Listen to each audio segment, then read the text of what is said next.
आणि आता संपूर्ण राज्यभरातल्या 36 जिल्ह्यातल्या महत्त्वाच्या 72 बातम्यांचा आपण वेगवान आढावा घेऊयात।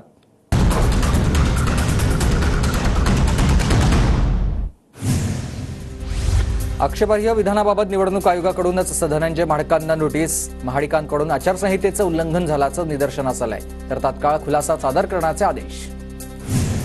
लाडकी बहीण योजनेचा पैसा कुणाच्या बापाचा नाही, सर्वसामान्य जनता टॅक्स भरते, त्या मेहनतीचा पैसा आहे। प्रहारचे नेते बच्चू कडूंची धनंजय महाडकांवर घणाघाती टीका।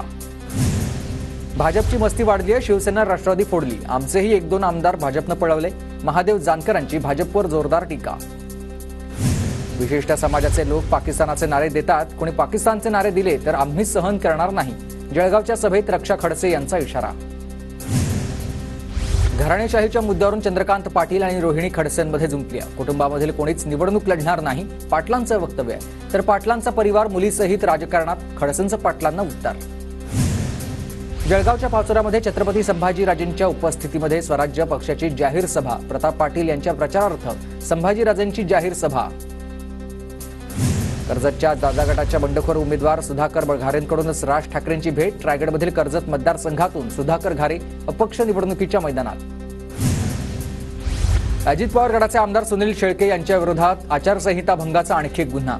रॅली दरम्यान शाब्दिक चकमक झाल्यानंतर बापू भेगडेंच्या कार्यकर्त्यांकडून गुन्हा दाखल करण्याची मागणी करण्यात आली होती। चंद्रपूरमध्ये भाजपच्या सुधीर मुनगंटीवारांचा जोरदार प्रचार। बल्लारपूरमध्ये शेती आणि मूलभूत सुविधा उभारण्यात यश प्राप्त झाल्याचा मुनगंटीवारांचा दावा।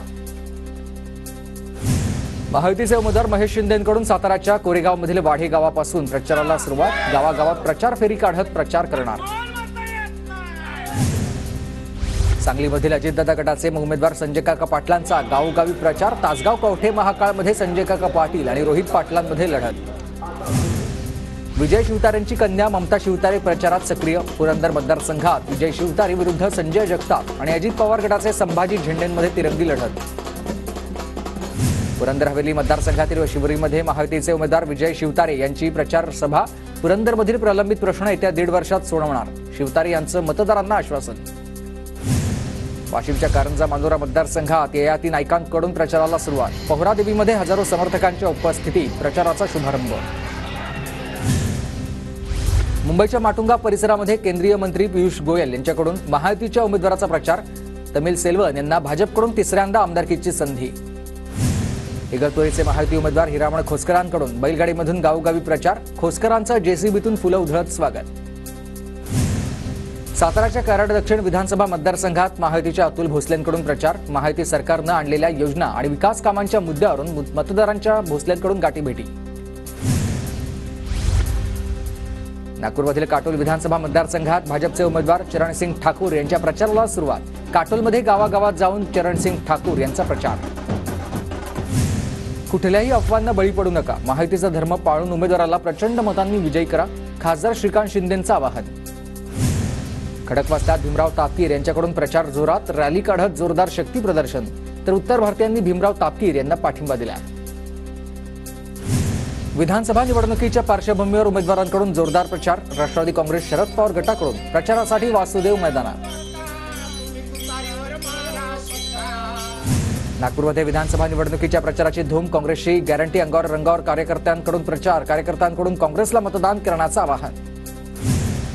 कराडमध्ये सुषमा अंधारेंच्या उपस्थितीत महिला मेळावा। कराड दक्षिण विधानसभा मतदारसंघातील महाविकास आघाडीचे उमेदवार पृथ्वीराज चव्हाणांच्या प्रचारासाठी अंधारेंची सभा। दहिसर विधानसभेत भाजप आणि ठाकरे गट आमने सामने। प्रचारादरम्यान कार्यकर्त्यांची एकमेकांविरोधात घोषणाबाजी। दहिसरमधून भाजपचे मनीषा चौधरी तर ठाकरे गटाचे विनोद घोसाळकर मैदानात। श्रीवर्धन मतदारसंघात अजित पवार गटाला धक्का। सुनील तटकरेंचे निकटवर्तीय श्याम भोकरे शरद पवारांच्या संपर्कात। श्याम भोकरे 14 नोव्हेंबरला पवार गटात प्रवेश करतील। पंढरपूरमधील काँग्रेसचे उमेदवार भागीरथ भालके यांना धक्का। काँग्रेस पदाधिकाऱ्यांनी भालकेंची साथ सोडली। शरद पवार गटाचे उमेदवार अनिल सावंतांना पदाधिकाऱ्यांचा पाठिंबा। नाशिकमध्ये भाजप आणि वंचितला धक्का। वंचितचे माजी नगरसेवक पवन पवारांसह भाजप नेते विक्रम नागरे ठाकरे गटामध्ये प्रवेश करतील। दोघांनी संजय राऊतांची घेतली भेट। सोलापूर शहर मध्यमधील 5 माजी नगरसेवकांचा काँग्रेसला रामराम। प्रणिती शिंदेंचे निकटवर्तीय अंबादास वगरवळे यांच्यासह नगरसेवकांचा भाजपामध्ये प्रवेश। रत्नागिरी राजापूर विधानसभा मतदारसंघामध्ये उद्धव ठाकरे गटातील गावामधील ग्रामस्थांचा शिंदे गटात प्रवेश झालाय.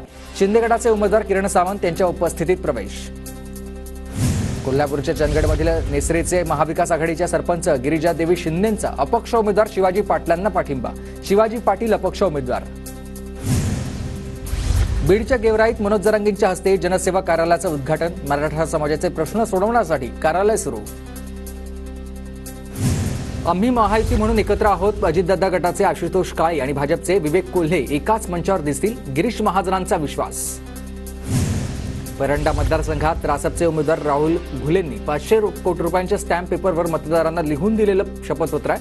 ओबीसी आणि अल्पसंख्याक समाजाच्या विकासासाठी कटिबद्ध राहण्याचं आश्वासन. तुळजापूरच्या वंचितच्या उमेदवार स्नेहा सोनकाटे यांना जिल्हा निवडणूक विभागाची नोटीस. प्रचार साहित्यामध्ये आक्षेपार्ह मजकूर लिहिल्याप्रकरणी नोटीस. भाजपच्या दबावापोटी कारवाई झाल्याचा रानकोटेंचा आरोप आहे. जळगावच्या पाचोऱ्यामधील ग्रामीण रुग्णालयाची दुर्दशा पाहून संभाजीराजे छत्रपती डॉक्टरांवर भडकले. संभाजीराजेंकडून खंत व्यक्त. मराठा आरक्षणाला विरोध करणाऱ्यांना मतदान नाही. आरक्षणावरून त्रास दिला त्याला निवडणुकीमध्ये सोडू नका. कुणी कोणाच्या प्रचार सभेला किंवा प्रचाराला जाऊ नका. जरांगेंचं मराठा समाजाला आवाहन. जालनामध्ये संतोष दानवेंनी मध्यरात्री घेतली जरांगेंची भेट. संतोष दानवे माजी केंद्रीय मंत्री रावसाहेब दानवेंचे पुत्र तर भोकरदन विधानसभेचे भाजपचे उमेदवार. पुण्यातील राजगडमधील अजितदादा गटाच्या कार्यकर्त्यांचा काँग्रेसमध्ये प्रवेश. मुळशीचे उमेदवार आमदार संग्राम थोपटे यांच्या उपस्थितीत प्रवेश. अजित पवार उद्या नंदुरबार जिल्ह्याच्या दौऱ्यावर. महायुतीचे उमेदवार भरत गावित यांच्या प्रचारासाठी अजितदादांचा दौरा. मुळशीत अजित पवारांच्या सभेची जय्यत तयारी. महायुतीचे उमेदवार शंकर मांडेकर यांच्या प्रचारासाठी उपमुख्यमंत्री अजित पवार यांची सभा होणार. पुण्यात नरेंद्र मोदींची 12 नोव्हेंबरला सभा. सुरक्षेच्या कारणास्तव शहरात ड्रोन कॅमेरे. पॅराग्लायडर्सच्या उड्डाणास बंदी असेल तर आदेशांचं उल्लंघन करणाऱ्यांवर कारवाईचा इशारा. पुण्यात 14 नोव्हेंबरला शरद पवारांची जाहीर सभा. महाविकास आघाडीचे उमेदवार सचिन दोडकेंच्या प्रचारासाठी पवार मैदानात. मतदार छायाचित्र ओळखपत्र नसले तरी करता येणार मतदान. अन्य 12 प्रकारचे ओळखपत्र पुरावे ग्राह्य धरण्यात येतील. मतदार यादीमध्ये नाव असणं मात्र आवश्यक आहे. विक्रोळीत कॅश व्हॅनमध्ये 6.5 टन चांदीच्या विटा सापडल्या. भरारी पथकाकडून वाहनाची तपासणी. पुढील कारवाई सुरू. निवडणुकीच्या पार्श्वभूमीवर धुळे शहरातून भव्य रूट मार्च. नागरिकांच्या सुरक्षेसाठी रूट मार्च. निवडणुकीच्या पार्श्वभूमीवर जळगावच्या इच्छादेवी चौफुलीवर नाकाबंदी. पोलिसांकडून 14,86,000ची रोकड जप्त. दिनेश पाटील रोकड घेऊन जाणाऱ्या संशयित व्यक्तीचं नाव. जालन्यात पोस्टाच्या पार्सलद्वारे तलवारी आणि खंजीर मागवल्याचा प्रकार. 2 धारदार तलवारी आणि 1 खंजीर जप्त. स्थानिक गुन्हे शाखेची कारवाई असून 2 जण अटकेत. नाशिकमध्ये मनसेच्या उमेदवारावर जबरी चोरीचा गुन्हा दाखल. नाशिक पूर्वचे उमेदवार प्रसाद सानप यांच्यासह 4 गुन्हा. मनसेचे कार्यालयीन सचिव योगेश पाटलांच्या तक्रारीनंतर गुन्हा दाखल. नंदुरबार जिल्ह्यात निवडणुकीच्या पार्श्वभूमीवर 16 विशेष पथकांची नियुक्ती. कुठलाही अनुचित प्रकार घडू नये यासाठी निवडणूक विभागाकडून पथकांची नियुक्ती. मतदानाचा टक्का वाढवण्यासाठी नंदुरबार जिल्हा प्रशासनाकडून जनजागृती. जिल्हा परिषदेमधील अधिकारी आणि कर्मचारी आणि शिक्षकांकडून जनजागृती सुरू झाली.